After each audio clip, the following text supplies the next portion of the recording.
საკითხავია.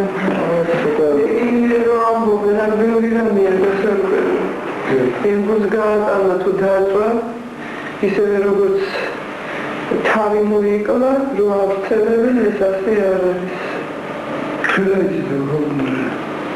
ასე არის. ამერიკის ხმამ გადმოცა ვიღაც ლია დავლიანის ინფორმაცია თითქოს ბატონზეას უპოვეს გადაიღე თითქმისა გულში, ელში და მუხლის არეში. რატომ ერთი ტყვით ვერ მოგვანზე? არა.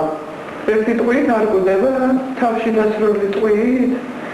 თავში რო სრიკაც ტყვიას არ მოკვდება, გადარჩენ. ჩემთვის გამოვაგე მაშინ ისეთი კუთხით არის დასრული, რომ იმ კუთხით, კაცი როცა თავს იკლას, იმ კუთხით ტყვი არ გამოდის.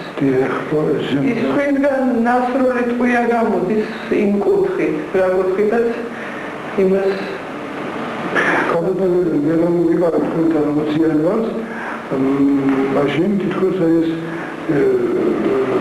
ხაის აზრი ჩამოსვლების შემდეგ შეგექმნა, თუ თავიდან ვფიქრობდი, თუ თვითმკვლელობა არის. როგორი გამორიცხულია, ზეად გამსახურდია, როგორი გეკადრებათ. ეს არის აბსურდი, ეს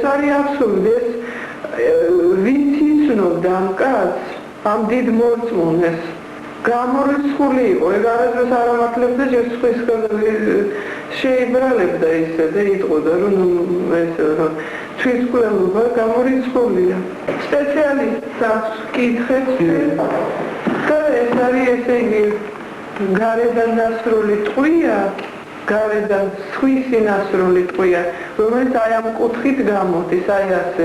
კაცი რომელიც თავს იკლას, აი ასე არ გამოდის ის ტყვია. აი მაშინ ჯიხასკარში რომ ლავხადეთ თქვა რომ რა კარგად იყო შენახული 10 დღის წინ ნახეთ. და მე ვთხარი თქვენ როდის დაწლავდა იმ ზარანდიესთან? ასე მე 10 დღის წინ 10 დღის აეთებდნენ და ახურავდნენ. მე ვთხარი ის მეთქი. საიდან იცოდნენ? საინტერესო შეიძლება. ძალიან საინტერესო. მე ვთხარი როდის ესე იგი 17-ში თქვენ გითხრათ იმ სახლის და 10 დღის წინ აბა ვის გეხმარებოდა კუბოს ამოღებაში. ამოღებაში იმას გითხრათ რომ 10 დღის წინ უი რა კარგად იყო. ესე იგი ყოველ 10 დღეში გადმოასვენებდა თითქოს არა, გადმოსვენებულ მაშინ არ მოხდა. ხო, მე სხვა რამის თქვა მინდოდა რომ ვუთხარი თავისი ავადმყოფობდა მართლა მეთქი ან როგორ გეკადრებათ გელივით იყო 10 კილომეტრ ფეხით დადიოდა ყოველდღე 10-15 კილომეტრ დადიოდა ფეხით. თეანსოფოში და ყველას უსწრებდა, ვინც მიდიოდა მაგასთან ერთად, ყველაზე წინ ეგ მიდიოდა.